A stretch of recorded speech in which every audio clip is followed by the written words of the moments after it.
굉장히 많은 분들이 시청을 하셨더라고요. 그런 중에 이제 선택되신 분이라고 제가 알고 있어요. 이게 생존 투쟁이죠. 네, 만나서 반갑고요. 저는 원래 대학원에서 과학 철학이라는 분야하고, 그다음에 과학 철학 분야 중에서 생물 철학이라는 분야하고, 그다음에 진화 생물학, 진화 심리학, 진화 발생학 이런 분야에 대해서 공부를 좀 해왔습니다. 그래서 그러다가 이제 2005년에 여러분들이 혹시 사이언스 북스에서 한 책 수다를 읽어보신 분 계시겠지만, 2005년에 여기 지금 소개하신 노희성 주간과 오뎅바에서, 지금은 없어졌어요 진짜로. 강남 어디냐면 옛날 사랑의 교회 옆에 있었거든요. 간사이 오뎅이라고. 거기서 오뎅을 먹으면서, 제가 오뎅을 너무 좋아해요.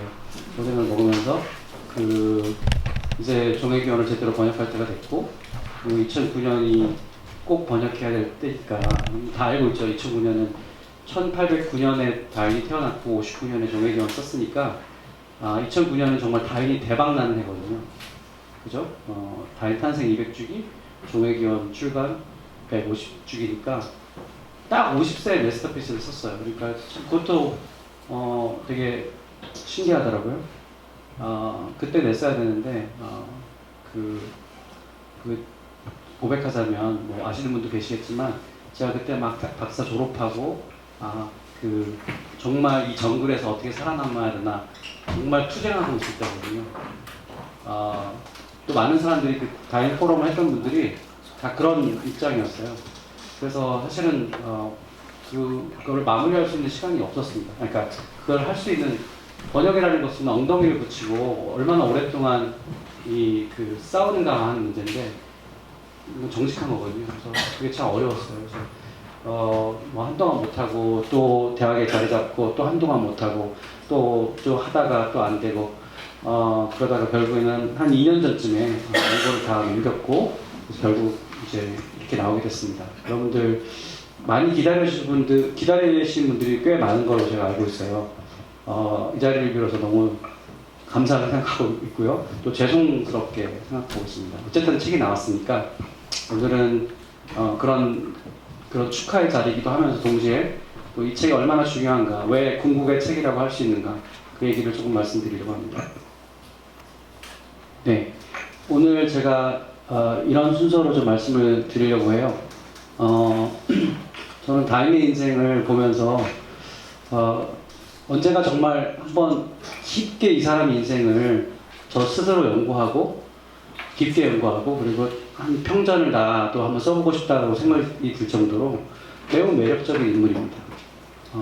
수많은 과학의 천재들, 과학의 역사를 바꾼, 인류의 지성사를 바꾼 과학자들, 사상가들이 있지만, 저는 많이 알지 못하지만 저도 과학사를 공부하면서 다윈만큼 정말 매력적인, 인간미가 펄펄 나는 그런 사람이 또 있을까? 이런 생각이 들 정도로 되게 흥미로운 사람이에요. 그래서 처음에는 이제 종회기원이 나오게 되려면 그 사람들의 다윈이라는 사람의 캐릭터가 되게 중요한 역할을 했을 텐데, 다윈의 어떤 세 가지 표정, 다윈의 어떤 그 당시 상황들, 그러니까 종회기원이 나오게 되는 배경이겠죠. 인물의 어떤 히스토리이기도 하고, 그걸 잠깐 말씀드리고, 그 다음에 다윈이 정말 이 책에서 하고 싶었던 얘기가 무엇일까, 그 다음에 그 이후로 종회기원이 어떻게 또 진화했는가, 그 다음에 여전히 왜 우리가 또 읽어야 되는가, 이런 얘기를 좀 해보려고 합니다. 예, 표정으로 한번 생각을 해봤어요. 자, 부모가 자기 자식에 대해서 이렇게 함부로 말하면 안 되죠. 예. 로버트 다윈은 아버지 다윈을 얘기하는 거예요. 아버지 다윈이 되게 유명한 의사였고, 약간 기독교 회의적인 사람이, 유명한 사람이었어요. 그 당시 지식인들은 서로 네트워크 있었거든요. 근데 자식을 할아버지 에라스무스 다윈, 유명한 에라스무스 다윈의 할아버지였고, 다윈의 대단한 의사였고, 그 다음에 기인이었죠. 그 아들이 이분이에요. 다윈의 아버지죠. 그리고 그러니까 다 대대로 의사 집안이니까 다 형도 그렇고 자기도 그렇고 다 의사 공부를 하러 에딘버러 대학에 갔다가 다행히 비위가 좀 약했어요. 수술하는 거를 못 견디고 뛰쳐나옵니다. 16살 때 들어갔다 18살에 나와요. 중도에 포기한 거죠. 그때 막 고향에 와가지고 쥐 잡으러 다니고 사냥하고 그러니까 너무 한심한 거죠. 너무 상상을 해보세요. 엘리트 집안인데 의사 공부 중도 포기하고 와가지고 고향에서 그냥 놀고 있으니까 얼마나 한심하겠어요. 그래서 했던 말이 너는 가문의 수치가 될 것이다 이런 얘기를 한 거죠. 정말 후회했을 거라고 생각해요.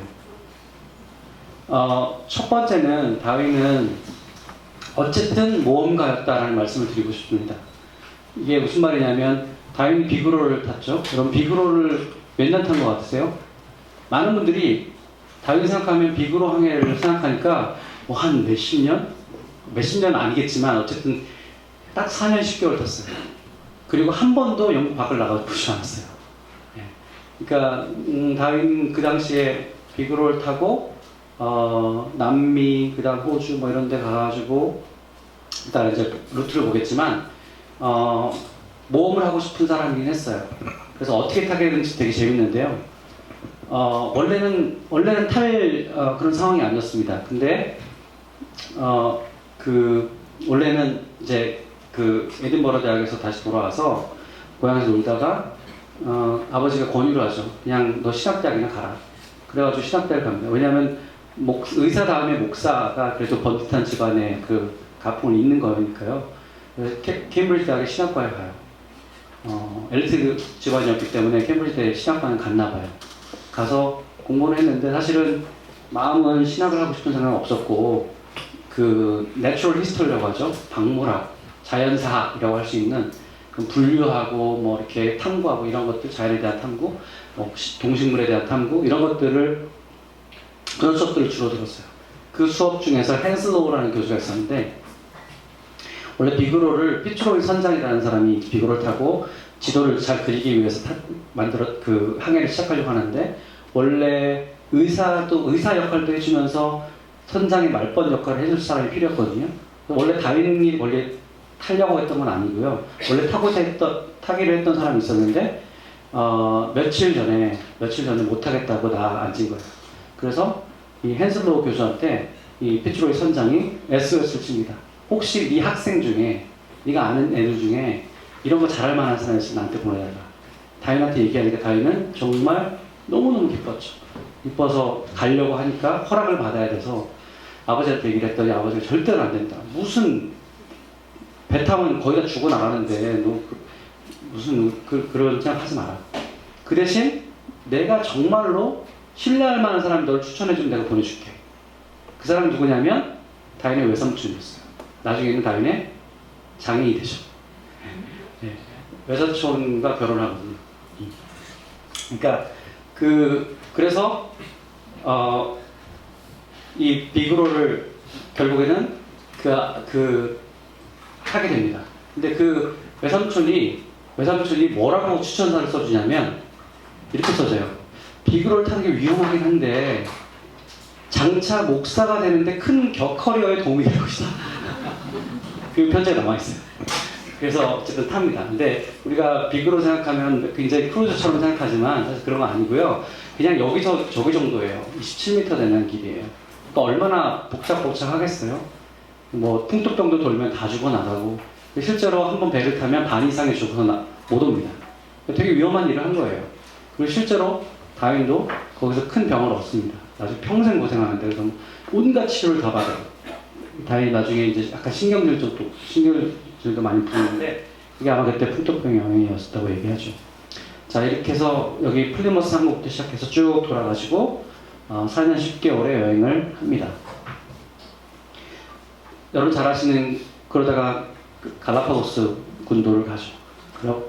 10여 개의 섬으로 되어 있고 그리고 에콰도르의 이제 왼쪽에 있는 섬이잖아요. 섬들인데 사실 비그로를 타고 굉장히 새로운 경험을 많이 했어요. 칠레에서 지진을 처음 겪었습니다. 런던에서 지진을 겪을 리가 없잖아요. 처음 겪고 그 다음에 사실은 세상을 바꾼 섬이라고 알려져 있지만 그 당시에 다윈이 여기서 표본들을 많이 가져오고 굉장히 이상하긴 했어요. 왜냐하면 등껍질이 굉장히 두꺼운 것부터 그 얇은 것까지 굉장히 다양한 같은 종인 것 같은데 같은 동물들인데 예를 들어 거북이 같은 거 굉장히 다양한 형태들이 존재하는 거예요. 섬마다. 그래서 좀 희한하다. 좀 뭔가 있긴 있나 보다라고 생각을 하긴 했죠. 근데 어쨌든 거기서 막 그 새들 표본도 모아서 가져옵니다. 근데 그게 얼마나 중요한지 그 당시에 절대 몰랐던 것 같아요. 많은 사람들이 다윈이 갈라파고스 군도에서 핀치새를 보고 종의기원의 기본적인 아이디어인 자연선택이론을 개발했다고 생각하게 됐다고들 하죠. 근데 역사학자에 따르면 그것은 사실이 아니에요. 진실은 뭐였냐면 그 당시에 그냥 그걸 표본을 채취를 해왔는데 사실 어느 섬에서 가져왔는지조차 기록을 하지 않았습니다. 그런데 다음 슬라이드 넘겨주시면 제임스 굴드라는 그 당시 최고의 분류학자에게 넘겨주면 이것 좀 분류해주세요. 그럽니다. 그래서 어떻게 예상을 했냐면 여기는 무슨 대세류도 있고 개똥지박이도 있고 등등 여러 종류의 새들이 존재한다는 부리 모양이 다 다르니까 한 류가 아니라 한 종류가 아니라 굉장히 다양한 것들이 존재한다고 생각을 했었어요. 근데 최고의 분류학자의 말에 따르면 이거는 핀치류다. 근데 핀치류가 조금씩 모양이 다른 것 뿐이다. 이렇게 얘기를 한 거예요. 다시 돌아가 봐 주세요. 그래서 그 얘기를 하니까 아차 싶은 거예요. 야, 이거 굉장히 중요한 증거인데 내가 어디서 어느 섬에서 이걸 가져왔는지 모르니까 증거로서 쓸 수가 없잖아요. 그래서 부랴부랴 같이 배를 탔던 선원들한테 편지를 씁니다. 그래서 이거 어디서 채취했는지 기억나니? 이렇게 한 거예요. 그래서 나중에야 스쳐가는 거예요. 생각이. 이게 뭔가 되게 중요한 종이 분기하는 것에 대한 되게 중요한 실마리다라고 생각을 하게 됩니다. 이게 나중에 생각한 거예요. 그게 뭐냐면 다시 돌려주시면 여기 보시면 이렇게 부리 모양이 조금씩 다르잖아요. 가령 이게 메인 섬에서 에콰도르에서 메인 대륙에서 이렇게 처음에 왔는데 각 섬마다 먹이의 종류가 다른 거예요. 어떤 건 씨앗이 있고 어떤 건 나뭇잎 같은 게 있고 어떤 거는 벌레들이 있고 등등 이런 것이 있는 거죠. 그것에 따라서 부리 모양이 달라지는 게 아니고 이거는 용부령 소리예요. 그게 아니고 나중에 이제 정리를 하면 이런 거죠. 원래 부리들이 다양한 부리의 기를 갖고 있는 애들이 있는 거죠. 섬마다. 근데 그 섬에 기후 변동이든 어떤 이유든 간에 그 섬에 예를 들어 딱딱한 뭉뚱한 그런 먹이들이 더 많다 그러면 어떻게 했어요? 뭉뚱하고 그걸 쪼개기 쉬운 부리를 갖고 있는 이런 애들이 씨드를 잘 할 수 있는 애들이 더 잘 살아남겠죠. 그러니까 변이가 이미 존재하고요. 그 중에서 어떤 변이가 생존과 번식에 유리하겠죠. 그리고 그것이 대물림 되면은 자연선택이 작동하죠. 이제 여러분 그 정도는 아시잖아요. 그거를 이 당시에 발견한 이제 나중에 생각하게 된 거예요. 그래서 다윈의 핀치가 그래서 이제 일종의 다윈하면 딱 핀치를 떠올리는 게 바로 그런 거죠. 이게 핀치까지를 얘기하면 다윈이 어떻게 이렇게 여러분 비구를 타지 않았다면 다윈이 존재할까, 종의견이 존재할까라고 생각해 보면 엄청난 경험이었죠. 그래서 그 경험을 나중에 집에 와서 또 다운하우스라는 이제 평생 사는 그 집에 와서 계속해서 비그로 항해기도 쓰고 그 당시에 했던 걸 가지고 더 어떻게 보면 나쁘게 하면 울거먹은 거예요. 그 당시에 경험한 게 굉장히 컸기 때문에. 그래서 모험이라고 하는 것은 다윈에게 굉장히 중요한 하나의 키워드다라고 생각할 수 있겠습니다. 두 번째는 통섭자라고 말씀드리고 싶은데 이건 무슨 말이냐면 다윈의 캐릭터와 그 종의기원에 나오는 배경에 대해서 말씀드리고자 하는 건데 그 당시에 종의기원이 어떻게 쓰여졌는지를 보면 어떤 배경화에 쓰여졌는지를 보면 그리고 다윈이 무엇을 읽으면서 결국 쓰게 됐는지를 보면 다윈이 굉장히 다양한 종류의 지식들을 섭렵했다는 것을 말씀드리고자 하는 건데요. 그 당시에 과학철학적인 그런 전통들이 있었어요. 예를 들면 허셜이라는 사람이나 아니면 윌리엄 휴월이라는 사람. 휴월은 우리 저랑 최 교수님이 번역한 그 통섭이라는 책, 그 컨실리언스라는 그 단어를 처음 제시한 분이거든요. 그 당시에 나온 거예요. 일종의 귀납을 하고 또 귀납한 거를 또 귀납하는 그런 과학적 방법론인데 여러 가지를 이제 분야를 넘나드는 거겠죠. 그런 영향이 있었죠. 그래서 그 당시에 다윈에게도 이 어떤 원인에 대한 설명이 필요하다. 그냥 있는 게 아니고 뭔가 코잘 익스플레이션이라고 하는 거죠. 원인에 대한 설명을 분명히 해야 된다. 이것이 과학이다라고 하는 어떤 철학적인 그런 분위기가 있었어요. 이런 걸 해야 된다라고 생각하니까 좀 더 자연적인 메커니즘들을 찾으려고 노력했던 거죠. 그 첫 번째 어떤 흐름이라고 본다면, 두 번째는 분류학이 막 변하기 시작했습니다. 그 당시에 막 유럽이 막 팽창하기 시작하면서 아프리카에 가서 희한한 동물들을 가져오기 시작하는 거예요. 이거에 어떤 사이드 이펙트가 생겼습니다. 그건 뭐냐면, 그동안 되게 타이트하게 분류를 쫙 해놨는데 전혀 새로운 놈들이 막 등장하는 거예요. 야, 이거 분류하기 틀린 거 아니야? 뭔가 새로운 애들이 많이 있네?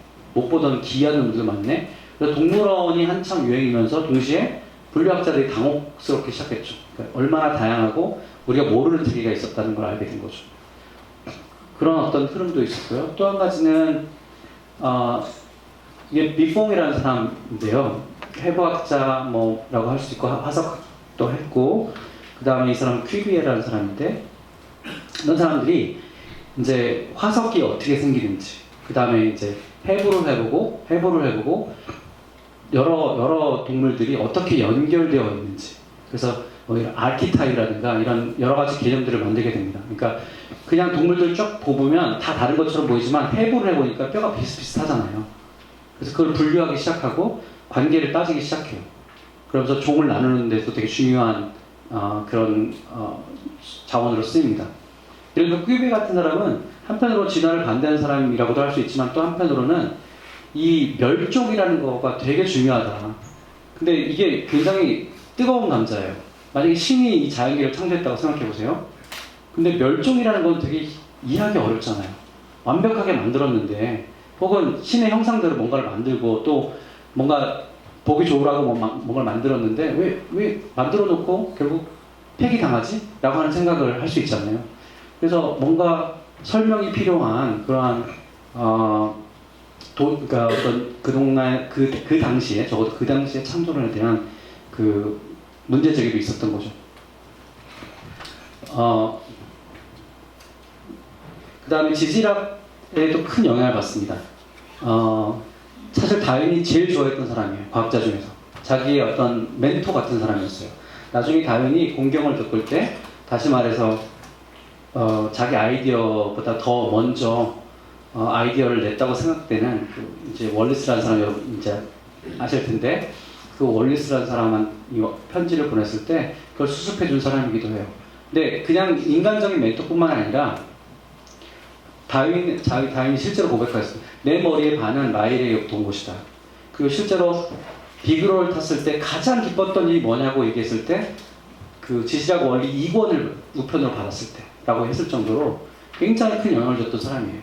어떻게 영향을 줬냐면요, 어떤 콘텐츠가 뭐냐면, 그 동일과정설이라는 거 들어보셨을 거예요. 이거는 과거를 이해하려면 현재 일어나는 지질학적인 변화가 거기에 키다라고 하는 겁니다. 지금 일어나는 거 생각해보세요. 갑자기 무슨 우리가 지구가 막 격변이 일어나가지고 막 이러지 않잖아요. 그냥 긴 침식작용, 풍화작용이 일어나죠. 천천히 일어나죠. 이런 점진적인 과정이 지금 일어나듯이 과거에도 똑같이 일어났다는 거예요. 그게 점진론자들의 주장이에요. 그게 동일과정설이라고 지질학에서는 얘기합니다. 다윈에게 굉장히 뭐랄까요, 도움이 되는 말이죠. 자연선택으로 진화가 일어나려면 굉장히 긴 시간이 필요한데, 긴 시간 동안에 누적적으로 일어나야 되잖아요. 다윈의 말하자면 생물학, 다윈의 지질학 버전이 그 라이엘의 동일과정설이라고 할 수 있겠죠. 평생 친하게 지냈고 멘토 역할을 했습니다. 그 지질학도 굉장히 선협했고, 사실은 우리가 좀 다윈을 생물학자로 알고 있지만, 사실 다윈은 50세까지는 적어도 위대한 지질학자였어요. 라이엘의 뒤를 잇는 지질학자였습니다. 그렇게 다 평가받았어요. 근데 이제 종의 기원을 내면서 우리가 소위 말해서 생물학자가 되는 거죠. 자, 그 다음에 또 한 가지는 1798년에 인구론을 그 멜서스가 썼죠. 우리 교과서에서 배웠는데, 뭐 식량은 산술수적으로 증가하는데 인구는 기하급수적으로 증가해서 결국 되게 생존 투쟁이 일어날 수밖에 없다 라고 얘기했죠. 인간에 대한 얘기였어요. 이건 보험을 예측하는 과정에서 쓰게 된 보고서 같은 건데, 이거를 다윈이 어느 날 다윈이 고백을 그대로 받아들인다면 다윈이 재미로 읽게 됩니다. 1838년에 재미를 읽었다고 나왔어요. 근데 이게 엄청난 충격을 준 거죠. 그게 왜 인간에게만 적용되지? 수많은 동식물에게 똑같이 적용되는 거 아닌가? 자원은 한정되어 있고 경쟁이 일어나고 그 중에 일부만 살아남고 이게 생존투쟁 아닌가? 챕터 3장이 생존투쟁이잖아요. 그래서 쓰게 된 겁니다. 다윈에게 큰 영향을 준 정치 경제학 책이라고 할 수 있겠죠. 그 다음에는 이거는 다윈이 어떻게 자연 선택, 인위 선택에서 자연 선택으로 넘어가는가라고 하는 논리적 어떤 추론이기도 하지만 한편으로는 제가 여기서 보여드리려고 하는 거는 다윈이 육종사하고 빈트 친했다는 얘기를 하려고 하는 거예요. 여러분, 저도 이제 대학에 있는 교수잖아요. 근데 대학에 있는 교수가 그냥 동네에서 그냥 비둘기 같은 거 교잡하고 개 교잡하는 그런 사람들하고 친하게 지내면서 그들에게 많이 배웠다라고 생각하면 조금 이상할 수 있잖아요. 근데 그 당시에는 그게 되게 유행이긴 했어요. 많은 사람들이 관심 있는 주제였어요. 근데 실제로 육종사한테 굉장히 많은 걸 배웁니다. 그래서 비둘기 얘기가 그렇게 많이 나오는 얘기가, 그럼 일장 비둘기 보다가 죽으셨죠? 힘드셨죠? 좀 힘드셨을 거예요. 근데 그 얘기가 바로 그 다윈이 실제로 육종사한테 많은 걸 배웠고, 그것이 어떻게 쓰이냐면 이렇게 이런 방식으로 씁니다. 이게 종회견 제가 페이지를 못 썼지만 한번 읽어볼게요. 인간이 체계적인 선택, 그 다음에 무의식적인 선택, 이걸 통해서 위대한 결과를 만들어낼 수 있고 또 실제로도 그랬다면 하물며 자연이 그리하지 못할 이유가 어디 있겠는가. 하물며 기가 막히죠. 그러니까 한 20세대 30세대 만에 우리가 원하는 목도리를 두른 비둘기를 만들어냈어요. 육종사가. 그건 인간이 만들어낸 거예요. 근데 하물며 자연은 그러면 그거보다 더 복잡한 거를, 더 다양한 걸 못 만들어, 더 정교한 걸 못 만들어내겠느냐라고 하는 추론이죠. 기가 막힌 추론이죠. 그죠? 근데 그러면서 되게 재밌는 얘기도 해요. 인간은 눈에 보이는 외부 형질에만 영향을 줄 수 있다. 왜냐면 목도리를 두는 걸 만들려면 그렇게 해야 되잖아요. 조금 색깔이 있는 거, 목도리 두는 거. 근데 반면 자연은 외부 요소들을 제외하고 외향에 대해 신경 쓰지 않는다. 자연은 생명 전체를 중에 모든 내부 기운과 모든 미묘한 체질적 차이에 참여한다. 기가 막히죠. 그러니까 자연 선택과 인위 선택에서 자연 선택으로 넘어가는데, 그거를 육종사들이 했던 경험들을 얘기하면서 얘기를 해요. 그리고 그것이 어떻게 다른지, 얼마나 자연은 광범위하게 이런 외향뿐만 아니라 내게 속에 있는 체질까지도, 행동까지도 심지어 변화시킬 수 있는가를 얘기합니다. 그래서 저는 세상에서 가장 위대한 하물며라고 생각을 해요. 실제로 이 그림은 다윈이 그린 그림인데요. 이건 종이기만이 나오지 않고 그 다음 다른 책이 나옵니다.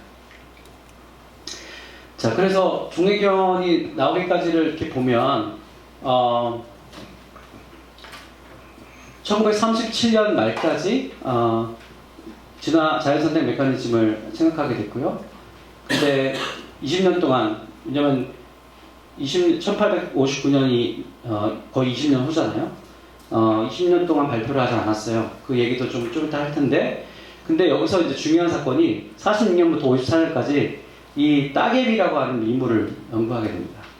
이 따개비 미물을 연구하는데, 이게 따개비 있잖아요. 따개비인데 배에 이렇게 붙어있는, 조개처럼 붙어있는 거예요. 미물이잖아요. 근데 그걸 8년 동안 연구하고 1000페이지 되는 책을 씁니다. 이거는 보통 사람이 할 짓은 아니에요. 네. 그래서 어떤 사람은 이걸 하느라고 종회견을 못 썼다 라고 하는 사람도 있어요. 너무 지치는 거죠. 실제로 다윈이 내가 왜 이걸 택했을까? 너무 힘들다, 너무 지루하고 힘들다 라고 하는 표현을 일기도 씁니다. 근데 다윈의 큰 장점은 한 번 붙잡잖아요? 포기하지 않아요. 1000페이지를 씁니다. 후회를 할 망정 1000페이지를 씁니다. 근데 다윈을 연구했던 사람이 이 사람을 그냥 행동적으로만 관찰해보면 일종의 편집증 환자일 가능성이 높다.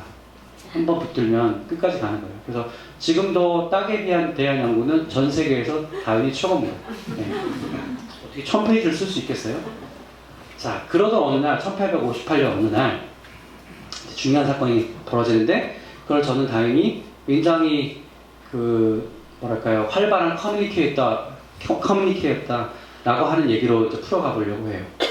마치 다윈이 지금 살아있다면 굉장히 활발한 블로거가 아닐까, 이게 저의 추론인데 한번 보시죠. 이게 다윈이 실제로 수많은 사람과 편지 교류를 했습니다. 지금 몇천 통이 남아 있어요. 그 복사본, 원본 뭐 이런 게 남아 있어요. 먹지되고 썼고 남아 있는 것도 있으니까. 그래서 다윈은 사실 연구자들한테 후배들한테 너무 좋은 선물을 해준 거죠. 자기 걸 많이 남겨서 다윈 인더스트리라고 할 만큼 많은 연구자들이 있어요. 영국에서는 이거 먹고 사는 사람이 한 100명은 될 거예요. 네. 근데 실제로 그래서 편지들을 모아가지고 다윈 코레스폰던스, 다윈 서신 프로젝트라는 걸 만들었습니다. 그래서 이제 분석을 한 거죠. 언제 누구에게 편지 썼고 무슨 내용이고 뭐 이런 걸 해보니까, 제가 계산을 해보니까 하루에 편지를 1.5통 정도 썼습니다. 하루에 매일. 그러니까 그 다운하우스에 가서요. 한 7세부터 정도 계산해 보면 죽을 때까지 하루에 1.5통 정도 씁니다. 그러니까 굉장히 활발한 연구자였죠. 아마 지금 이메일 엄청나게 했던 사람이었을 것 같아요. 자, 넘겨가 보면, 그래서 중요한 편지들이 많이 남아 있습니다. 44년에 식물학자인 후쿠한테 이런 얘기를 합니다. 자, 갈라파고스 군도 얘기 쫙 하면서, 이제 저는 당초의 제 생각과는 달리 종이 불변하는 것은 아니라는 확신에 거의 도달했습니다. 44년 얘기예요. 근데 종은 변하지 않는다가 아니고 종은 변한다.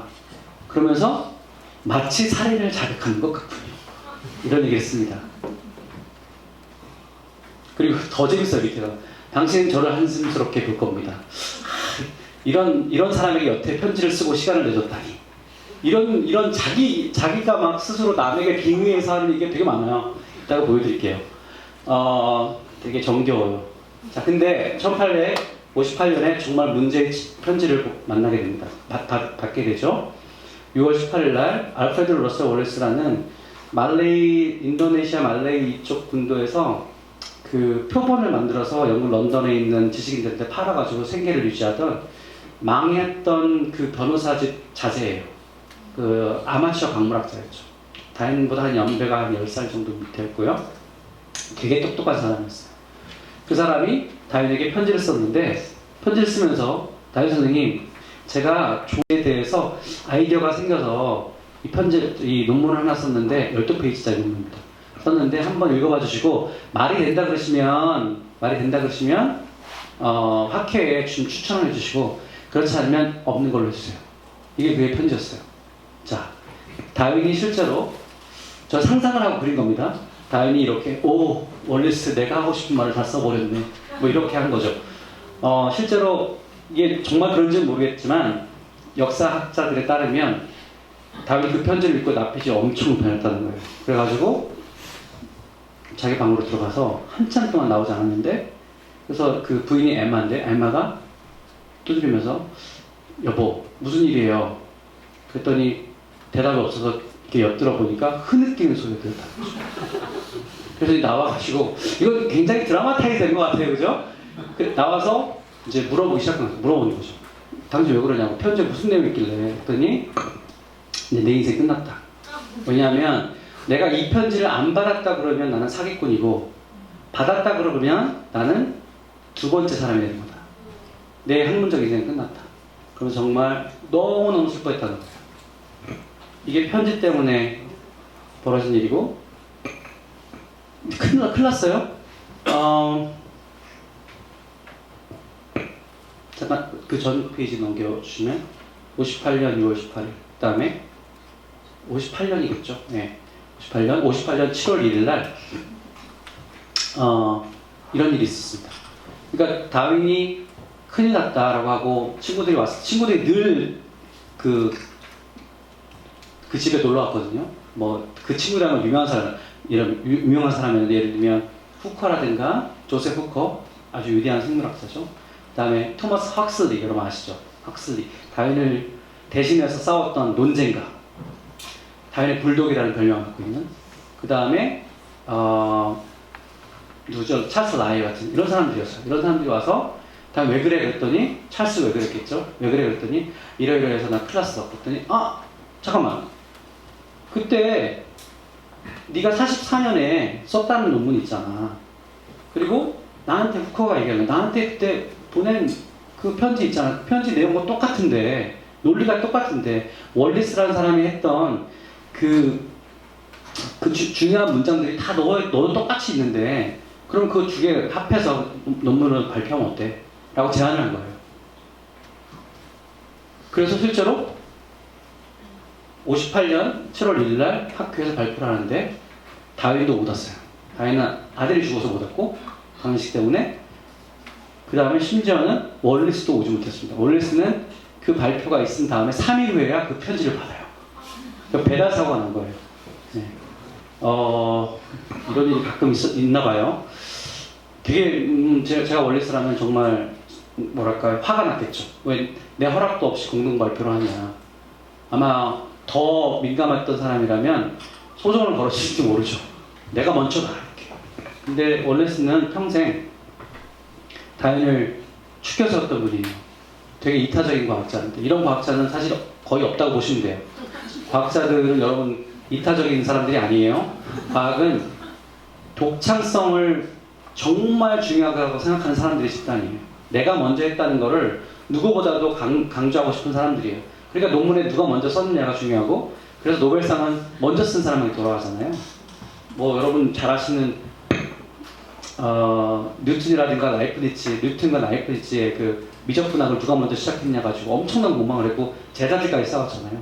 이런 월리스와 다윈의 관계는 아주 어뉴주얼한 관계예요.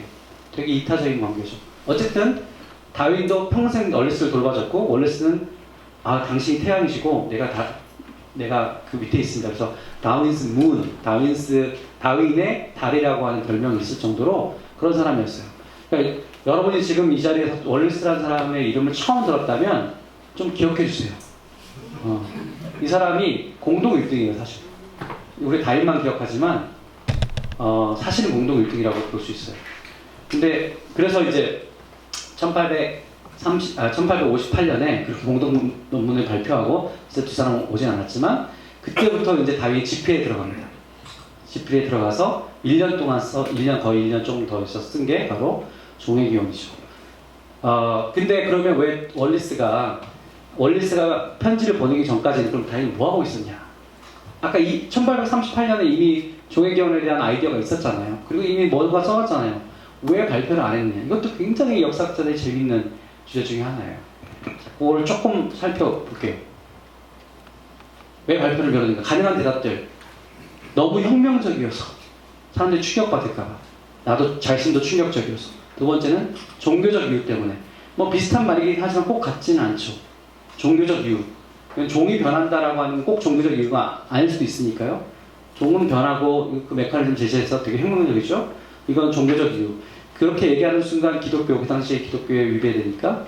그 다음에 성격이, 이게 많은 역사학자들이 그동안 주장해왔던 거예요.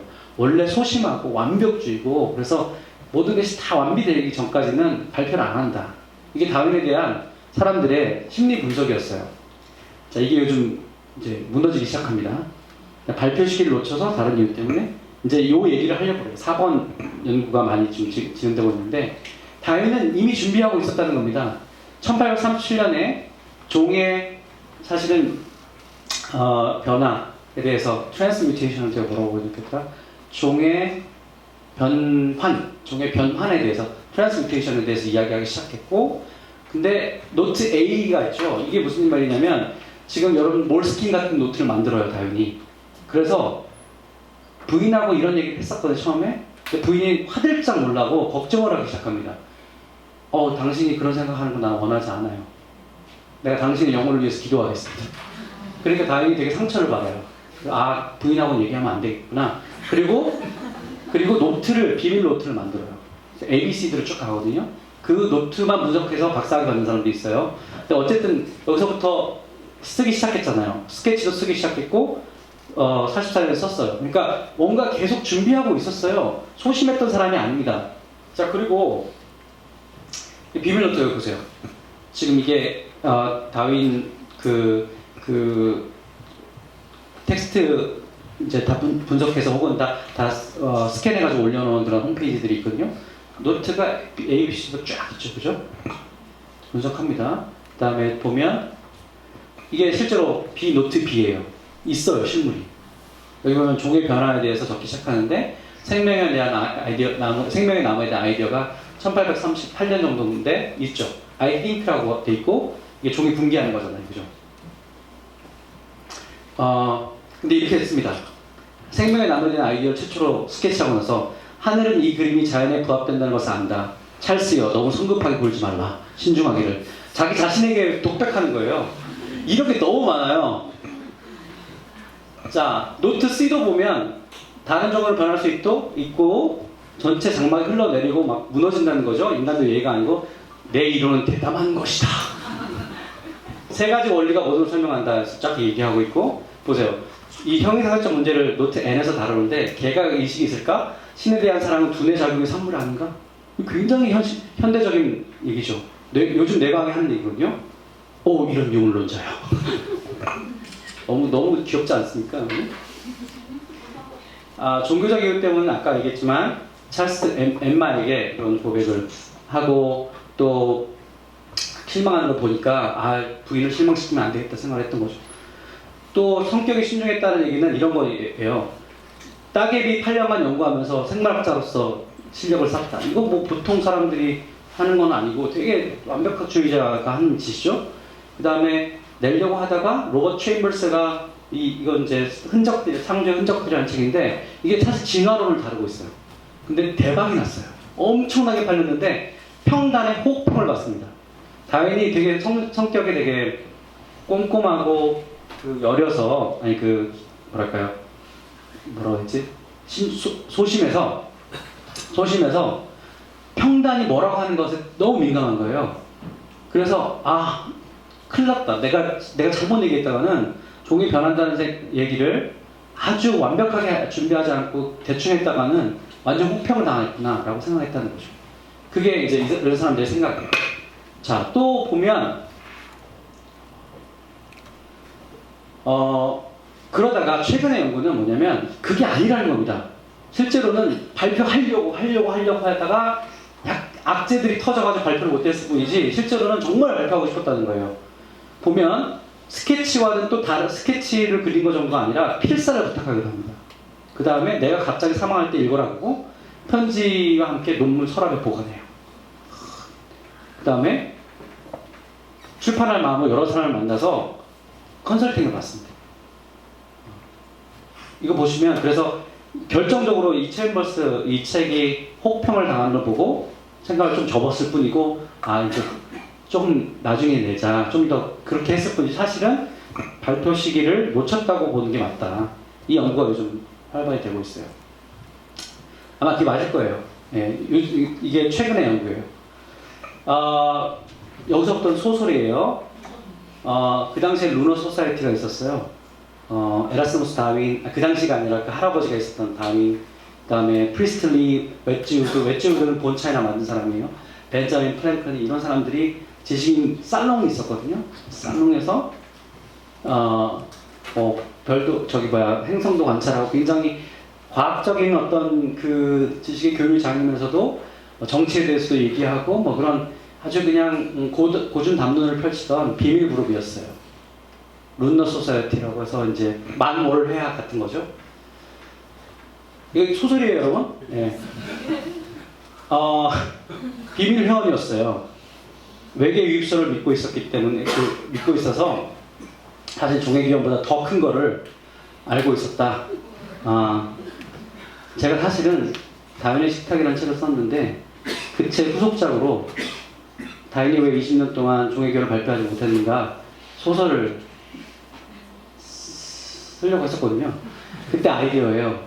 그래서 사실은 루너 소사이어티가 되게 중요한 이거 여러분 진짜 소설이니까 여러분 이거 잊어버려 주시고 혹시 관심 있는 분들은 그 루너 소사이어티는 근데 있었고요. 팩션이죠. 소사이어티 있었고 되게 중요한 역할을 했는데 거기서 사실 뭐가 일어났는지는 되게 재밌는 일들이 많아요.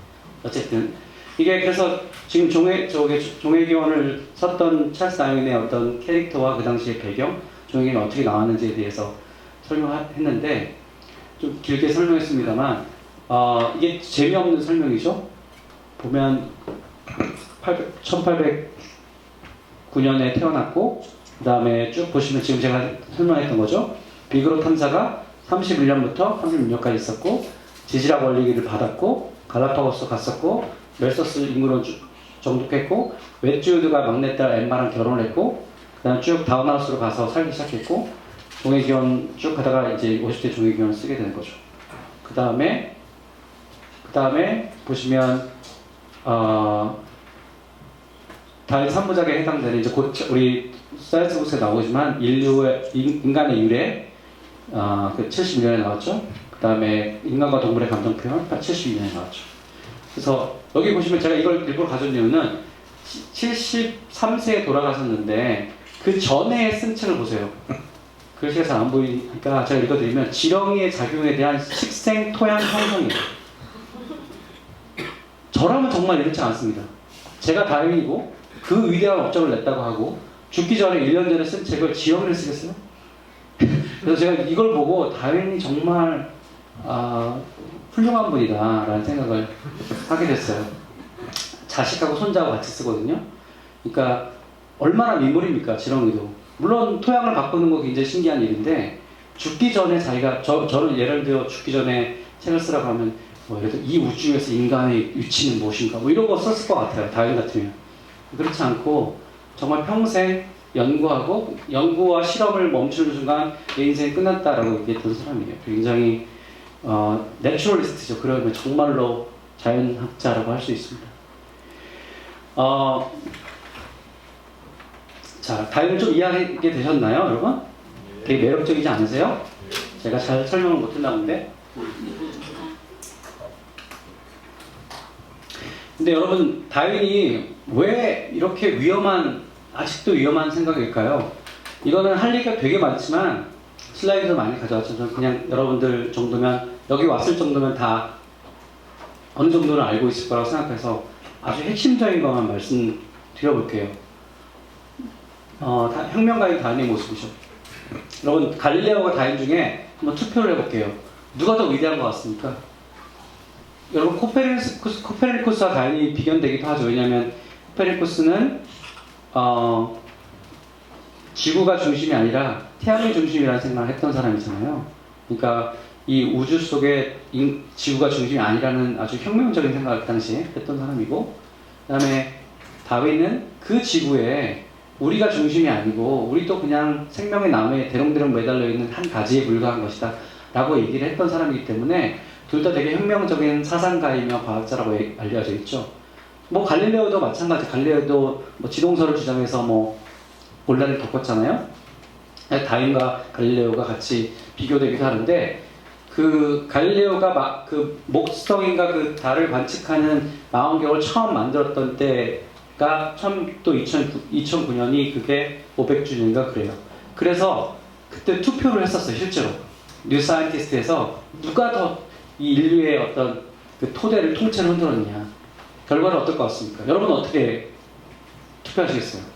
여기는 다 다윈주의자들이니까, 다윈 만세 부르시는 분들이니까 아마 다윈에게 했을 텐데 근소한 차이로 다윈이 이겼어요. 자, 근데 이들의 공통점을 한번 볼까요? 공통점을 보면 의과대학을 다 다니기는 했어요. 졸업을 못했죠? 예. 그리고 후원을 받은 과학자였어요. 다윈은 평생 직업이 백수였죠. 예. 돈을 받고 일한 적이 없어요. 다윈은 워낙 그 집안이 부자였고 외가 쪽은 더 부자였기 때문에 그냥 돈을 받았고요. 주식해서 좀 많이 날려먹었어요. 예. 철도 주식 사가지고 날려먹기도 하고 뭐 따기도 하고 그랬는데, 벌기도 하고 그랬는데, 평생 후원으로 살았다고 보면 되겠죠. 갈릴레오는 메디치가의 후원을 받았고요. 그 다음에 특히 과학과 종교적 신념차에 큰 갈등을 했었죠. 이건 다윈과 갈릴레오의 공통적인 생각이었고, 그 공통적인 상황이었고, 그 다음에 혁명적인 발상을 했던 사람이라고 할 수 있습니다. 다윈이 정말 왜 위대한 혁명가냐, 그리고 왜 그 이론이 여전히 지금도 우리가 배워야 되는가, 한마디로 얘기하면 저는 이 지구 생명체의 이 생명의 세계에 존재하는 다양성과 정교함에 대한 최초의 말이 되는 설명을 했기 때문이라고 생각해요. 여러분 지구 생명체를 처음 봤다고 생각해 봅시다. 깜짝 놀랄 만한 건 뭡니까? 다양성이죠. 어마어마한 다양성이 있어요. 그리고 그냥 다양성이 있고 다양한 놈들이 있구나라고 그냥 본 게 아니라 그 사이에 이것들이 다 뭔가 놀라운 정교함을 갖고 있습니다. 뭔가 디자인이 있어 보여요. 이 디자인을 어떻게 설명할 것인가? 그동안은 신이 만들었다라고 설명했던 거죠. 근데 다행히 그것이 자연적 원인에 의해서 가능하다는 것을 설명한 겁니다. 다윈 이전에 사람들의 생각은 생명이 이렇게 일렬로 한 줄을 선다고 생각을 했죠. 그러니까 생명의 사다리 같은 거라고. 그리고 그 정점에 인간이 있고 그 위에는 또 천사가 있었어요. 당연히 그 위에는 신이 있었죠. 이게 일종의 위계질서, 하이라키라고 할 수 있겠죠. 생명의 존재론이에요. 다윈 이전에. 근데 다윈은 아까도 보셨지만 다윈이 가장 독창적인 아이디어는 생명의 나무입니다. 분기되는 거죠. 나무가지가 이렇게 뻗어나가듯이 분기되고, 그리고 그럼 그 나무가지를 계속 거슬러 내려가면 뭐가 있겠어요? 한두 개의 공통조상에서 갈라져 나온 겁니다. A few라는 표현을 쓰죠. 이따가 저희가 맨 마지막, 여러분 조기경 혹시 가져오셨나요? 조기경 맨 마지막 문장을 같이 암송할 텐데 같이 한번 읽어볼 텐데, 거기 보면 A few라는 표현이 나와요. 하나 또는 몇 개가 나와요. 거기서부터 모든 게 됐다는 거예요. 자, 이게 바로 생명의 나무 개념이고요. 다윈만이 했던 겁니다. 다윈 이전에는 없었어요. 이게 독창적인 아이디어라고 할 수 있습니다. 이게 얼마나 사실은 많은 사람들이 아직도 이게 얼마나 중요한 이론인지 깨닫지 못하는 거가, 심지어 5년 전까지만 해도 과학교과서에, 고등학교 과학교과서에 생명의 나무 개념은 완전히 양립 불가능한 개념이 나왔어요. 말의 진화를 설명하면서 말이 이렇게 작은 거에서 큰 거로 진화했다. 그리고 말의 발굽이 이렇게 여러 개에서 하나로 진화하게 됐다. 이런 식의 트렌드를 얘기하고 있죠. 이건 일직선상에 진화하는 거죠. 그죠? 이건 생명의 나무 개념이 있는 거예요, 없는 거예요? 없는 거예요. 근데 이게 버젓이 과학교과서에 등장하고 사람들이 이렇게 배우고 있었다는 겁니다. 자, 근데 실제로는 어떻습니까? 실제로는 이렇게 돼 있죠. 공통조상에서 갈라져 나왔어요. 이게 말의 공통조상에서 갈라져 나와서 나무 가지가 뻗어나가듯이 뻗어나가고, 유독 말의 진화에서도 보면 이렇게 에쿠스, 현대사 통째 에쿠스 있죠? 그 에쿠스예요. 그 에쿠스만 살아남은 거예요. 그래서 말하자면 결과적으로 보면 마치 이렇게 말이 이렇게 진화한 것처럼 보이지만, 트렌드를 갖고 진화한 것처럼 보이지만, 실제 그림이 이거라니까요. 이게 생명의 나무 개념이죠. 이거를 아직도 이해하지 못하고 있는 분이 책을 쓰신 거예요. 이거 굉장히 큰 왜곡이죠. 그런 의미에서 여러분 정말 꼭 여러분 이걸 보시면 폭파해버리세요.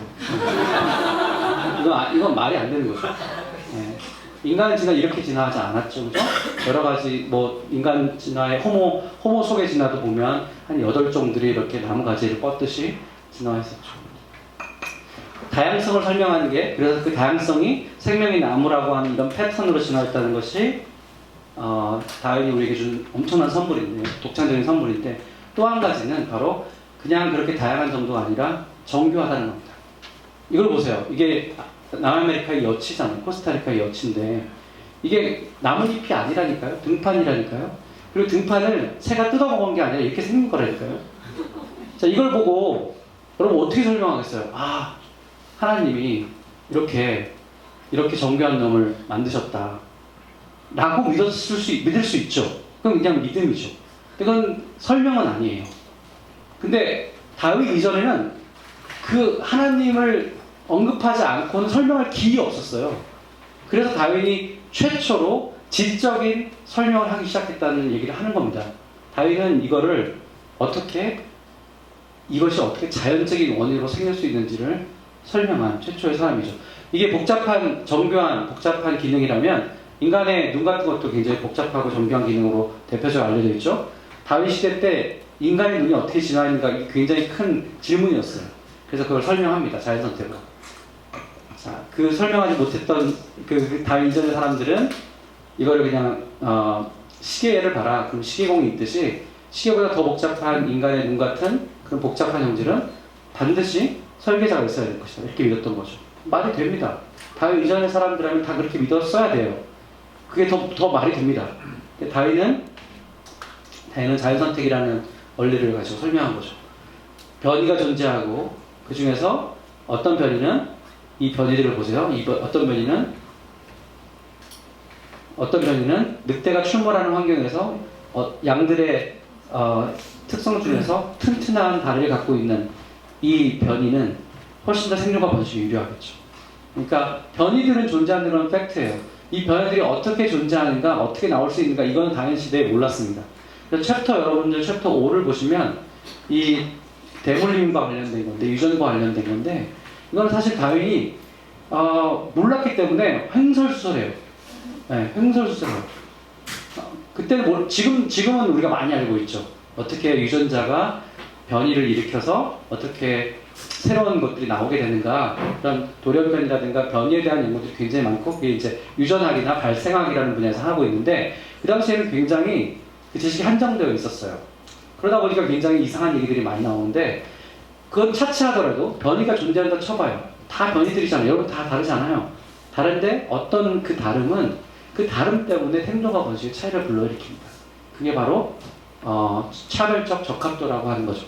차별적 적합도. 그러니까 늑대가 출몰하는 환경에서 빨리 달리는 다리를 갖고 있는 튼튼한 다리를 갖고 있는 양은 더 살아남을 수 있겠죠.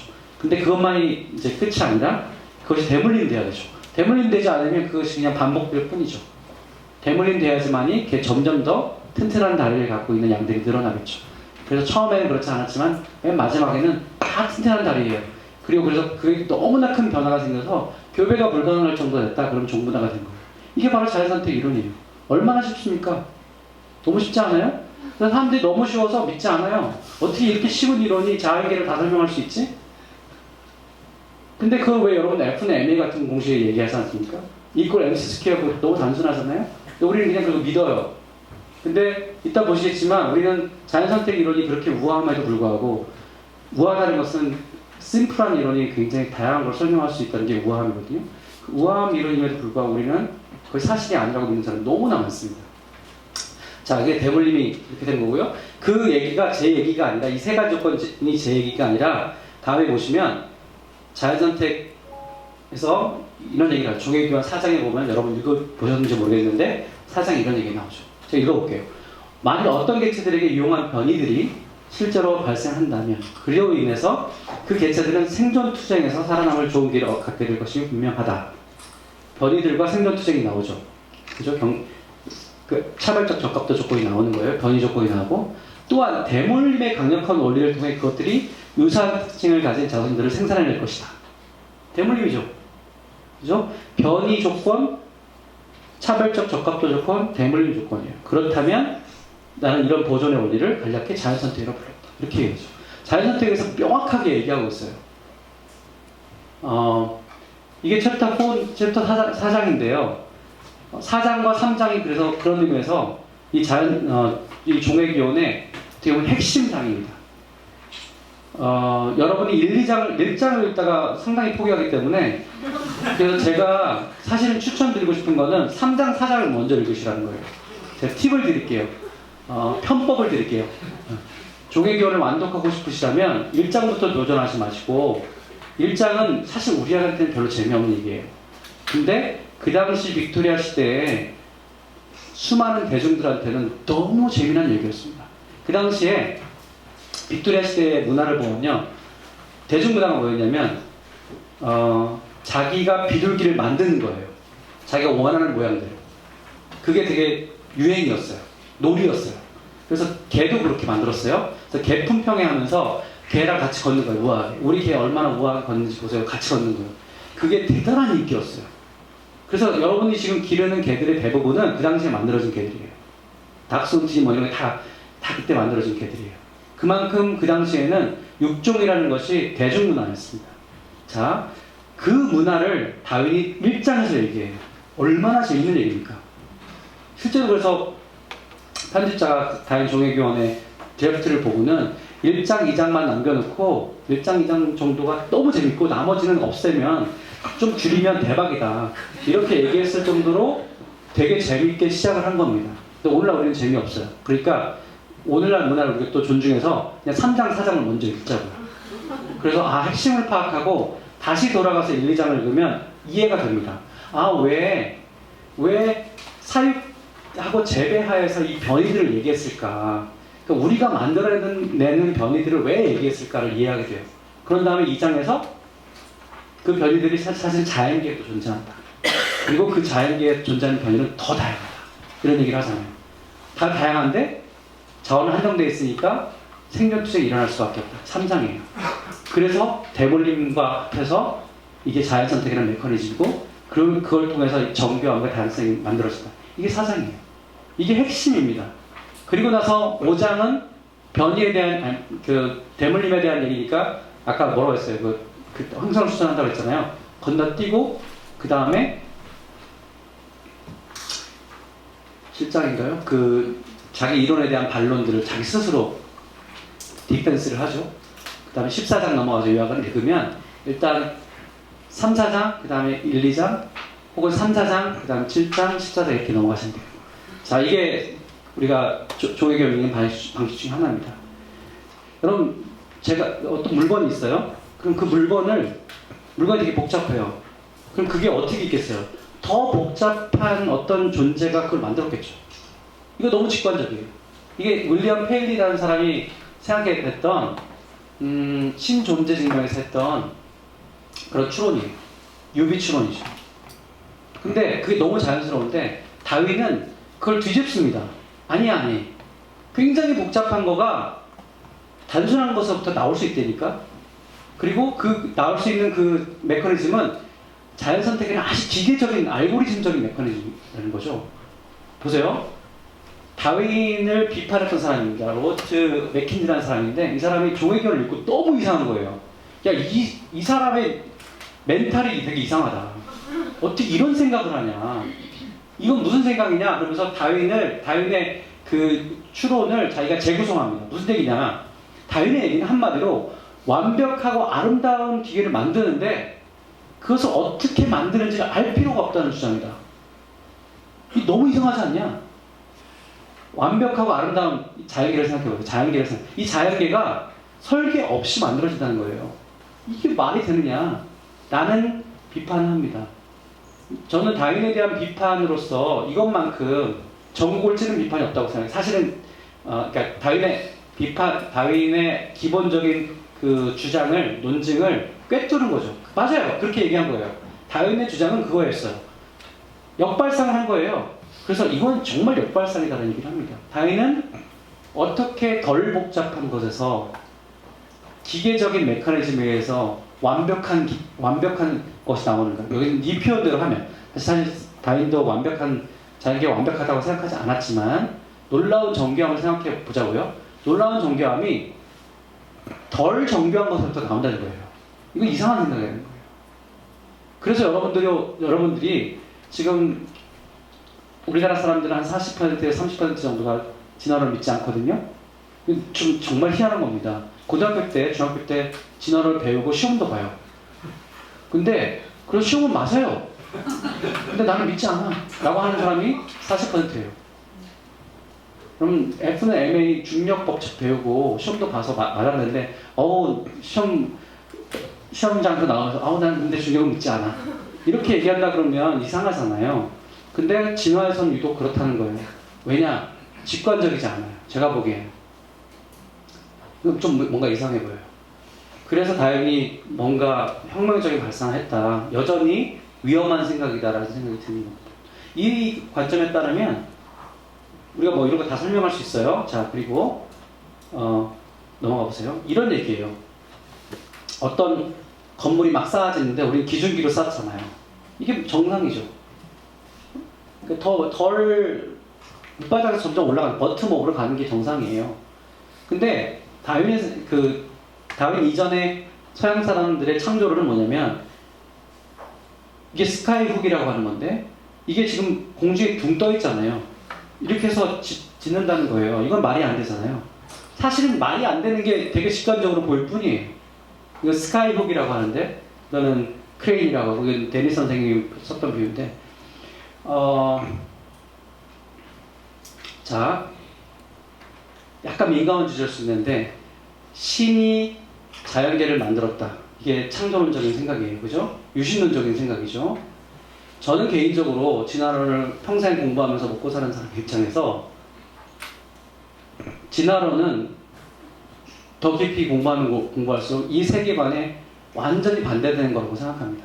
무슨 말이냐면 진화론은 먼저 설계가 있지 않아요. 덜 복잡한 것이 있고요. 그리고 자연선택이라는 메커니즘이 작동할 뿐입니다. 그래서 더 복잡하고 더 다양하고 정교한 것들이 나와요. 그래서 뇌가 나왔어요. 뇌의 산물이 바로 신에 대한 개념이죠. 신에 대한 생각을 우리가 할 수 있다 그러면 신이 존재하기 때문이 아니라 어쨌든 뇌가 진화했고 뇌가 초월자를 믿는 믿음을 누군가는 갖게 됐기 때문이죠.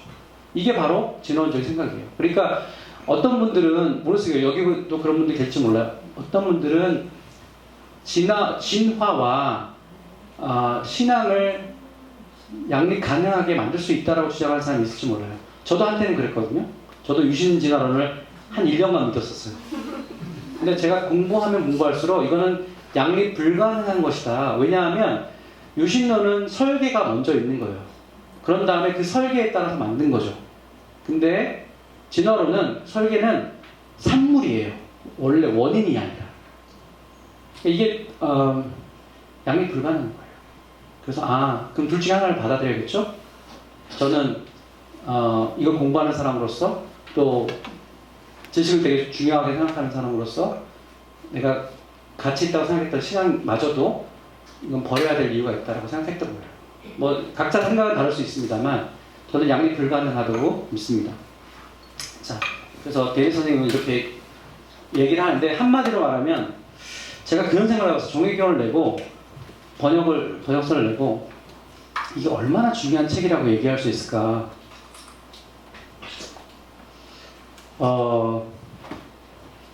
만약에요 도서관이 다 불타요. 그래서 딱 전 세계 도서관이 지금 불타고 있어요.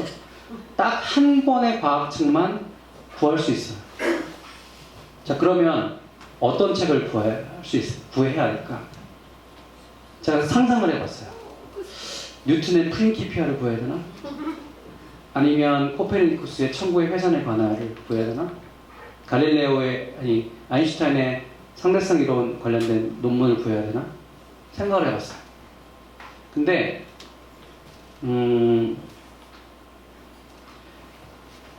이런 얘기를 하잖아요.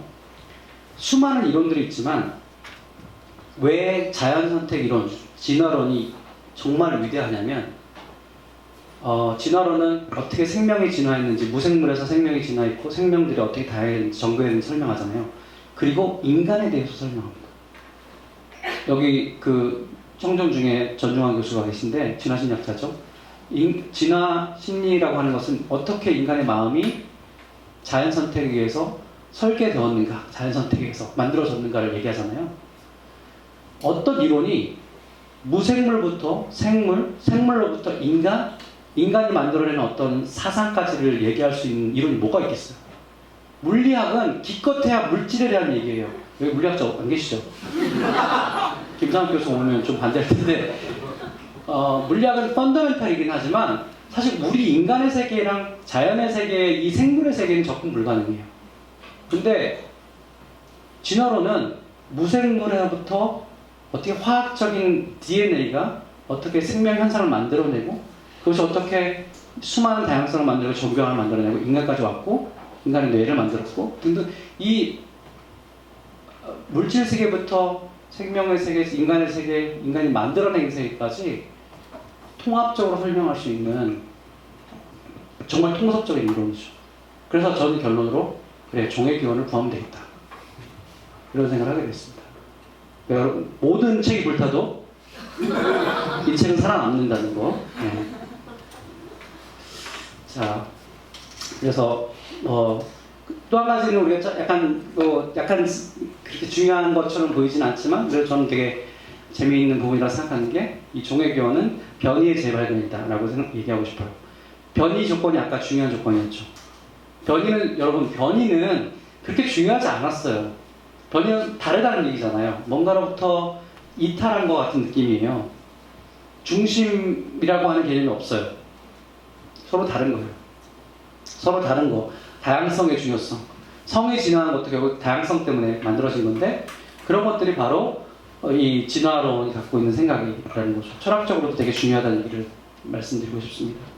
자, 그래서 우리는 자연의 일부인 거를 알게 됐고요. 그 다윈 시대 때 이게 윌버퍼스 주교고 이게 헉슬리인데 유명한 논쟁이 있잖아요. 헉슬리가 윌버퍼스가 헉슬리를 막 야루니까 이게 어떻게 원숭이 호소 아니냐 그때 헉슬리가 너같이 그 인간의 지성을 이상한 데 쓰는 거라면 나는 차라리 원숭이 후손이 되겠다 막 이러면서 엄청난 재밌는 논쟁이 있어요. 네. 쓰러져서 나가고 막 그 사람들 충격받아서 자, 여기서 핵심은 인간은 자연의 일부라고 하는 거죠. 자연의 일부다. 이게 여러분 인간으로서 되게 자존심 상한 얘기인가요? 저는 굉장히 안정감을 주는 얘기라고 생각하는데 어떤 분은 이게 되게 불편하신가 봐요.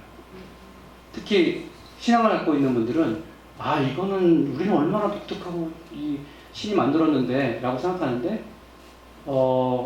우리가 자연 속의 하나의 일부라고 생각하는 것이 우리에게 큰 안정감과 책임감을 준다고 저는 생각합니다. 자, 그래서 자연의 일부라는 걸 밝혀줬고요. 이제 사실 이제 결론으로 한번 가볼게요. 종회기원의 진화. 여러분들이 이제 종회기원을 다 여기 아마 종회기원을 다 적어도 갖고 계신 분들이 오셨을 거라고 제가 믿는데 엄청나게 진화했어요. 다윈은 글쟁이였죠. 다윈이 사실은 베스트셀러 저자였습니다. 종회기원 1판이 1250부인가요? 1750부인가요? 제가 헷갈리는데 1250부일 거예요. 1250부가 당일 팔렸습니다. 당일 매진됐어요. 그래서 사실은 제가 이게 1세를 3000부 찍었는데 원래 1250부를 찍을까도 생각을 했었어요.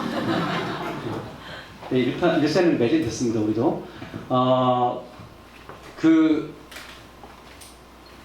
굉장히 많이 팔았고요. 제가 심심해서 계산을 해보니까 한 10억 정도 벌었더라고요. 인세로 당시에 다윈이. 그러니까 뭐 글로도 먹고 살 수 있었던 사람이라고 할 수 있겠죠. 글이 정말 잘 씁니다. 자, 근데 넘어가 보면 종회기원이 우리가 이제 초점이니까 이 세 권이 종회기원, 인간의 유래, 그다음에 인간과 동물의 감정 표현에 관하여 이게 이제 최초의 세 권의 다윈 3부작이라고 보통 주저작이라고 얘기하고 이걸 번역했고 그 다음에 인간의 유래가 그 자리에 나오죠. 예, 그 다음에 이제 곧 또 이 감정 표현에 관해서 또 추가됩니다. 곧 추가돼요, 계속. 그러니까 계속 기다리시면 됩니다. 자, 넘어가 보면 이게 종회기원인데 이게 1판이잖아요. On the origin of species by means of 어쩌고저쩌고. 이게 on이 들어가 있는 게 1판이에요, 여러분. 그건 아시죠? 넘어가 보면 1판부터 6판까지 어떻게 변화됐는지 제가 아주 핵심적인 것만 간단히 말씀드릴게요. 이 1판의 실제 표지고요. 1판은 저는 없습니다, 여러분. 1판을 갖고 있는 사람이 우리나라에 있나요?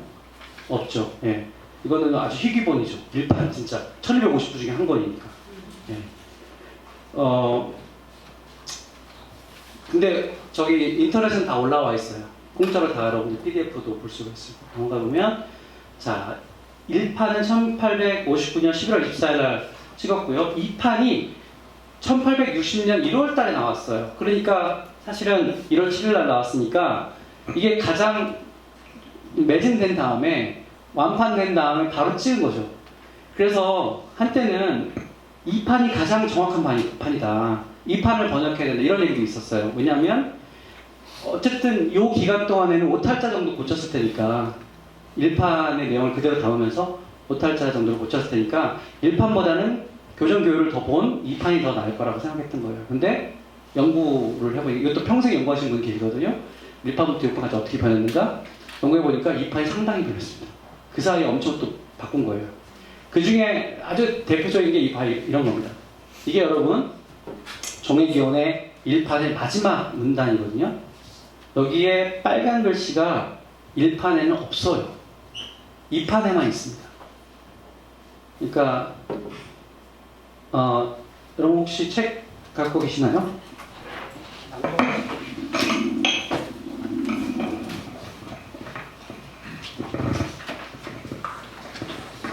우리 성경 공독의 시간 자, 우리 조윤수 선생님 한번 읽어봐 주실래요? 1판의 마지막 처음에 몇몇 또는 하나의 한번 읽어봐 주실래요? 처음에 몇몇 또는 하나의 형태로 성격이 불어넣어진 법칙에 따라 이 행성이 회전하는 동안 여러 가지 힘을 통해 그토록 단순한 시작에서부터 가장 아름답고 경이로우며 한계가 없는 형태로 전개되어 왔고 지금도 전개되고 있다는 생명에 대한 이런 시각에는 장엄함이 깃들어 있다. 네, 감사합니다. 일단 여러분 되게 길죠. 예, 이거는 별로 긴 게 아니에요. 다인의 책에서 여러분 읽어보시면 경험하시겠지만 원래 원문은 한 문장이 한 페이지를 넘어가는 것도 있어요.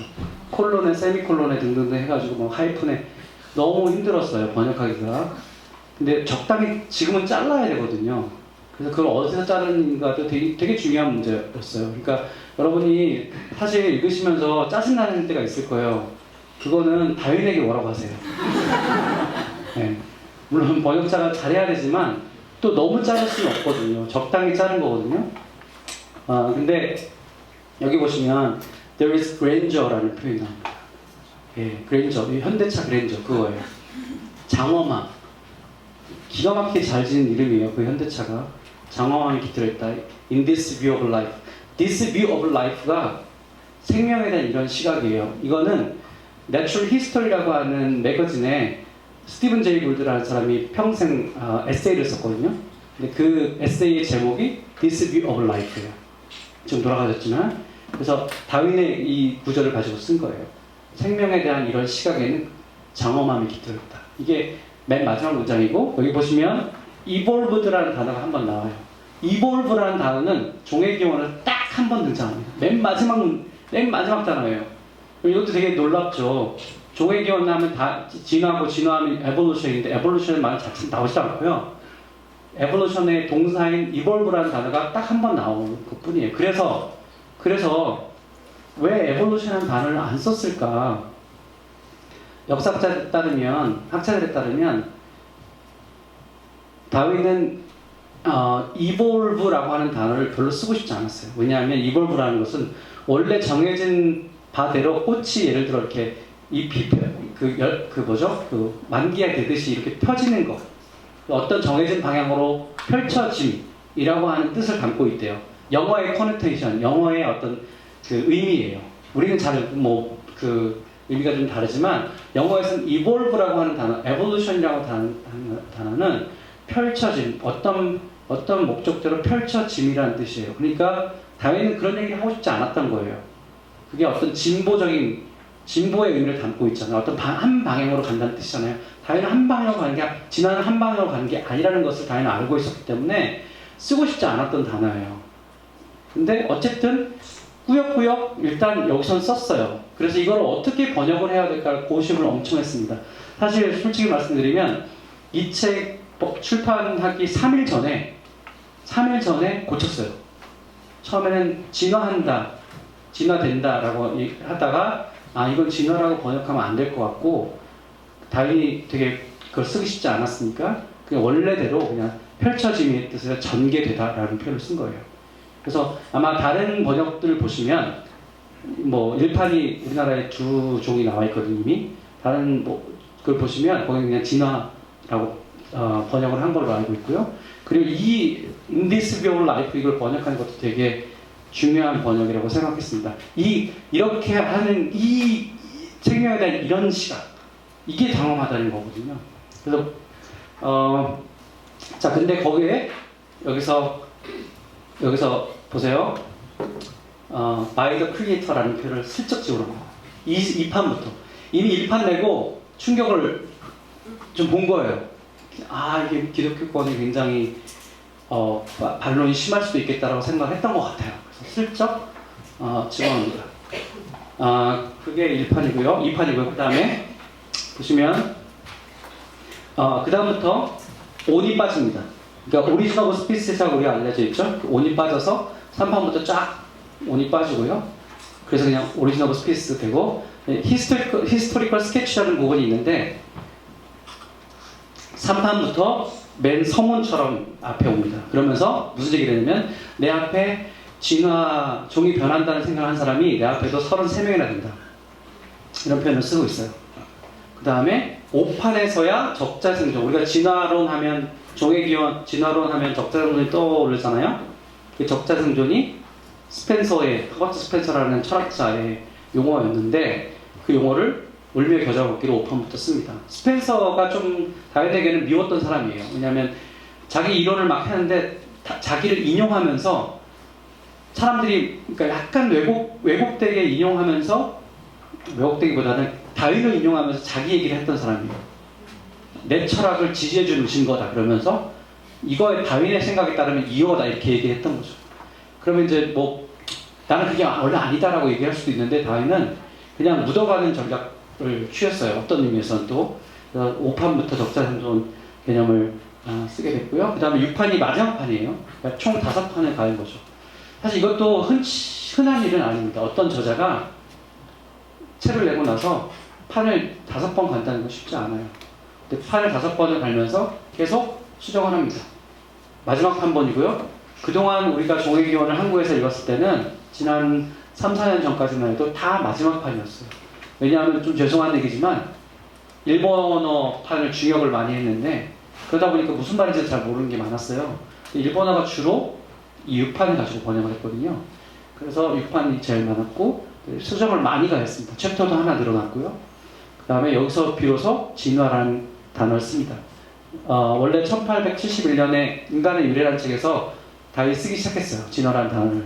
여기서 이제 다시 도입한 거죠. 여기도 도입한 거죠. 그럼 뭘 썼느냐? 보시면 1판에 여러분 진화라는 단어가 한 번도 안 나온다는 건 이제 아시겠죠? 번역서에 없습니다. 진화라는 단어가. 근데 그럼 그거에 해당되는 단어가 있어야 되잖아요. 다윈은 1판에서 1판부터 5판까지 Descent with Modification이라고 하는 희한한 구를 썼습니다. 근데 자세히 보시면 저는 이걸 변화를 동반한 계승이라고 번역했어요. 아까 그 자연 선택의 3가지 조건을 사실은 어떻게 보면 기가 막히게 요약해 놓은 문구죠.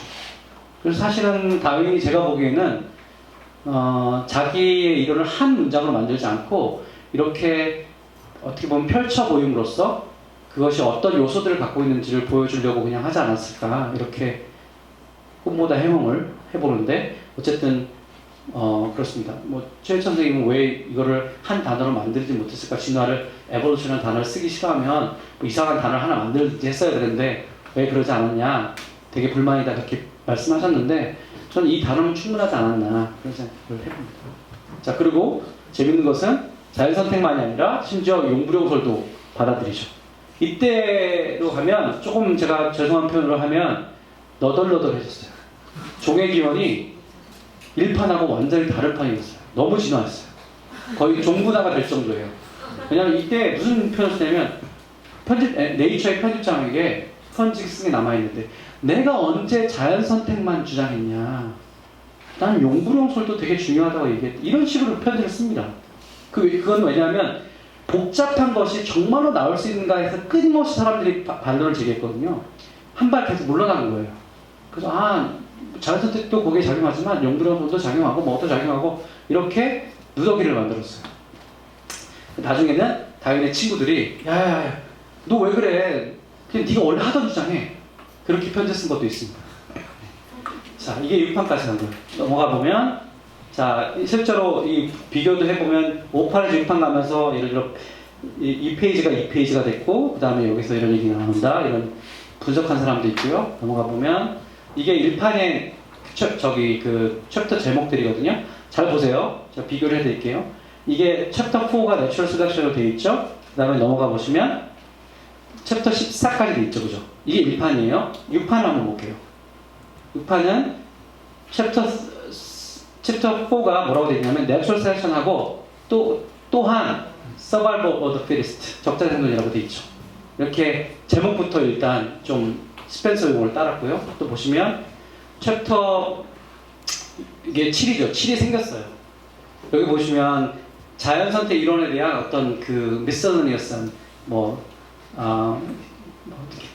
조금 그런 그 뭐죠? 뭐라고 번역해야 되나?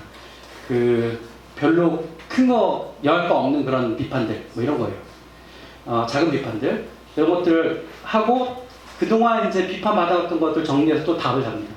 되게 어떻게 보면 되게 성실한 저자예요.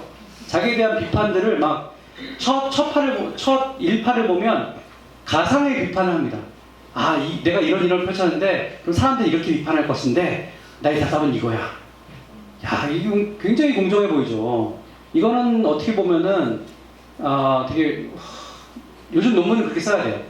그래서 가상의 대립 가설들이 무엇인지를 쓰고 그것에 비해서 이 이론이 더 좋은지를 얘기하는 건데 사실 논문 쓰는 방식이긴 한데 그만큼 그 당시에 되게 철저한 사람이었고요. 이것도 나온 비판을 정리한 겁니다. 많은 사람들이 비판했거든요. 정리한 거예요. 그래서 보면 한 장씩 밀려가지고 맨 마지막에 더 가보시면 이렇게 15장까지 되겠죠. 그러니까 여러분 15장이라고 그러는 건 6판이에요. 우리 14장까지 되겠죠. 자, 이게 종회기원의 진화입니다. 종회기원의 다윈을 둘러싼 수많은 사람들, 마르크스까지 생각해 볼 수 있고 넘어가 보면 신다윈주의자 1940년대, 50년대, 30년대부터 40년대까지 다시 다윈을 다시 발굴하게 되거든요. 자연선택으로 다시 발굴하게 됩니다. 자연선택으로 여러분 한번 1850년에 나온 다음에 막 완전히 그냥 계속 잘 간 것 같지만 승승장구한 것 같지만 전혀 그렇지 않아요. 1900년대 초반부에 완전히 다운됩니다. 거의 이제 죽은 거 아니야? 이렇게 생각할 정도. 왜냐하면 역시나 대물림 이론이 유전 이론이 반복을 잡았어요. 설명을 하지 못하니까. 그러다가 1900년대 초반에 유전자라고 하는 것이 이제 그러니까 유전 현상이 발견되기 시작하죠. 그 다음에 멘델이 발견되기 재발견되기 시작하죠. 그래서 유전 현상에 대한 여러 가지 법칙들이 나오면서 이걸 설명할 수 있겠는데 그러다가 1930년대, 40년대 들어오면서 집단 유전학이라고 하는 파퓰레이션 제네틱스가 발전하게 되면서 작은 변화가 어떻게 큰 차이를 불러일으키는지를 사람들이 통계적으로 모델링하기 시작했어요. 그러면서 자연선택 이론이 맞았다. 이게 맞는 이론이다. 맞는 모델이다. 이렇게 얘기가 나오게 됐고 그런 거 했던 사람 통계학자들, 진화생물학자들이고 이런 사람들입니다. 이걸 우리가 니오 다윈이안이라고 해요. 신다윈주의자라고 이야기합니다. 이런 사람들이 다윈의 이제 새로운 종합을 이끌어낸 사람이라고 할 수 있겠죠. 그러다가 이제 그 흐름의 뒤에 수많은 우리가 알고 있는 도킨스, 스티븐 제이 골드, 에드워드 윌슨, 댄 데니, 촘스키, 핑커 이런 사람이 있고 저도 있네요. 이분은 지금 이쪽에 가 있고요. 좀 변화가 생겼습니다. 이런 사람들이 수많은 진화생물학자들이 아주 그 세부적인 이론을 가지고 아주 재밌는 논쟁을 펼칩니다. 치열하지만 재밌는 논쟁을 펼칩니다.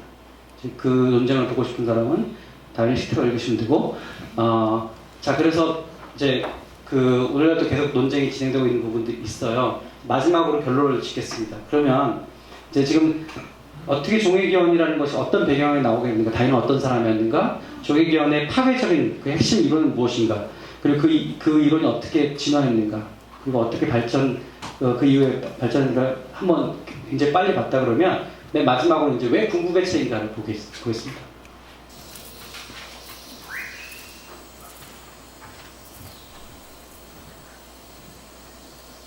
In the great island of New Guinea, there are 42 different species of birds of paradise. Birds of Paradise라는 새예요.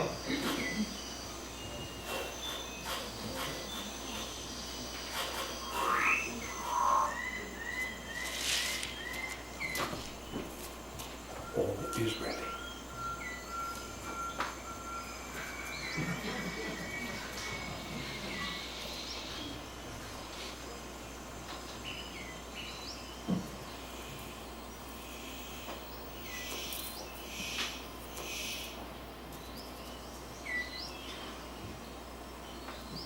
Very impressive, but no one is watching.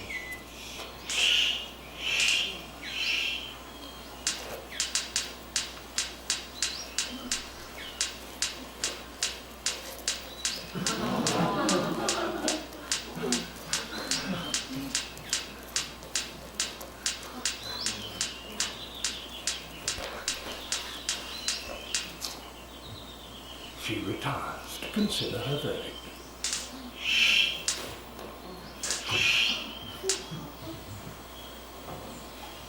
It's hard not to feel deflated. 자, when eating 저건 the best. 위협하는 게 아니라 유혹하는 거죠, 그죠?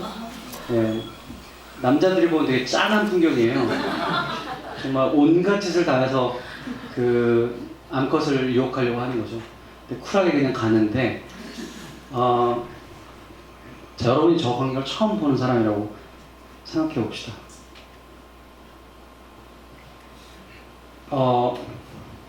왜 저런 짓을 할까요? 이 현상을 이해하려면 우리 뭐를 물어야 됩니까? Why question을 던져야 되죠. 저 왜 저러지? 저거를 만약에 저렇게 막 날개를 펼치고 하는 거를 물리학적으로 이해한다고 생각해보세요. 물리학적. 저걸 펼치는 힘은 무엇이고, 저걸 쓸 때 뭐 어떤 힘이 필요하고, 걔가 날 때 무슨 양력이 이런 설명이 저 지금 짝짓기 행동들을 이해하게 하는 설명인가요? 전혀 아니죠. 우리가 자연세계를 이해하다 보면 다윈이 왜 궁극의 책인가, 다윈의 정의기원이 왜 궁극의 책인가, 왜 다윈이 궁극에 질문을 던졌는가 라는 얘기를 지금 말씀드리려고 하는 거예요. 우리는 자연세계를 이해하기 위해서 how question을 던지기도 하지만 어떻게, 저게 어떻게 그러면 날개를 이렇게 펼치지? 어떻게 하면 저렇게 날 수 있지? 라고 하는 물리학적인 혹은 화학적인 설명, 혹은 뭐 발생적인 설명을 할 수 있어요. 하지만 궁극적으로 우리가 자연계에 존재하는 생명들의 생명 현상을 이해하려면 why question을 던져야 됩니다. 저는 그래서 그것이 궁극의 질문이라고 생각하는 거예요. 그 궁극의 질문을 던져야 되고, 그랬을 때만 우리가 이런 현상들, 생명 현상들을 이해할 수 있다라고 말한 책이 바로 종의기원이기 때문에 이게 바로 궁극의 다인인 거죠. 여러분, 질문법을 만들어준 거예요. 다윈의 질문법은 why question을 던지는 겁니다. 여러분 가만히 생각해보세요. 여러분 세상을 이해하면서 살아가면서 why question을 던지기 시작하면 세상이 달리 보이기 시작합니다. 그리고 인간에 대해서 why question을 던지기 시작하면 인간의 행동과 마음이 왜 저렇게 작동하고, 왜 이런 걸 싫어하고 좋아하고, 왜 이런 식의 패턴을 보이고 있는지를 이해하게 돼요. 자연계도 마찬가지입니다. 그게 바로 다윈이 우리에게 준 궁극의 질문이라고 저는 생각해요. 그러니까 이 책을 읽지 않으면 그 질문을 던지지 못했던 거죠. 자, 이게 그리고 보세요. 그 결과 이런 사마귀를 생각해 보세요. 사마귀는 도저히 이해할 수 없었지만, 이해할 수 없다는 건 뭡니까? 자연계에 저렇게 다 존재하는데 저게 왜 있는지를 모르는 거예요. 그건 뭐라고 합니까? 그거를 문맹이라고 하죠.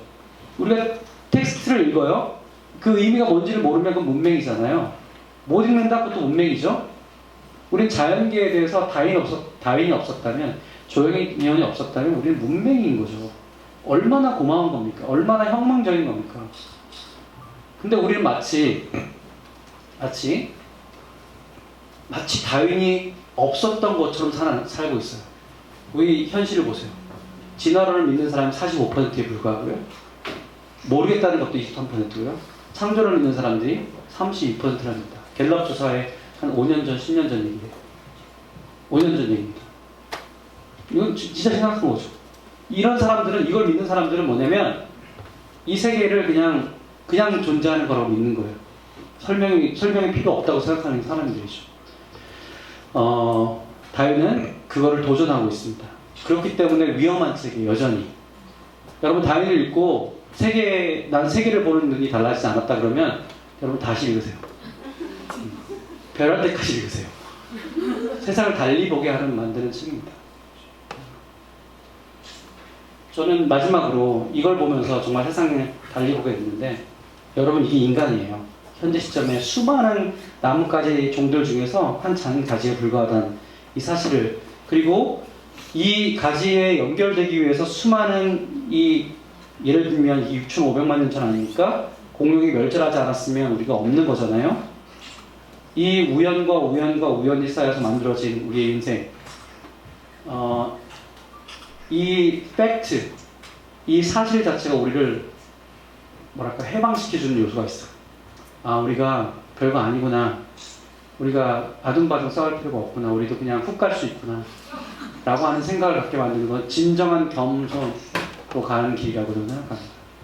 그 책에 그런 생각의 모든 것이 지금 이 책에 담겨져 있다는 것. 그렇기 때문에 이 책이 바로 궁극의 책이다. 이런 말씀을 드리고 강의를 마치도록 하겠습니다. 네.